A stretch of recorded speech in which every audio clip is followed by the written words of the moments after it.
Rule 7 is using a semicolon as long as you have a sentence on both sides. It's really pretty similar to just a comma and a conjunction. Now in the first one, we have when he looked deep in her eyes, semicolon, he fell in love even more. That one's not going to work because when he looked deep in her eyes is actually a dependent clause. He fell in love with her even more, that one's an independent clause. So all we need to do to fix that sentence is to change the semicolon to a comma. Now you could say he looked deep in her eyes, he fell in love even more. That works. You just want to make sure that you don't have a conjunction after the semicolon. So he looked deep in her eyes, semicolon, and he fell in love even more wouldn't work.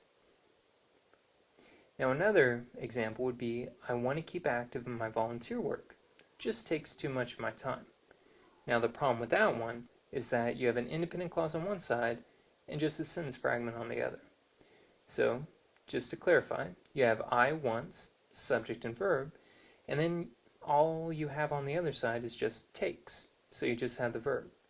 What we need to do is we need to add a subject to it. So I want, it takes. And then with that combination, we can have a semicolon in the middle combining those two independent clauses.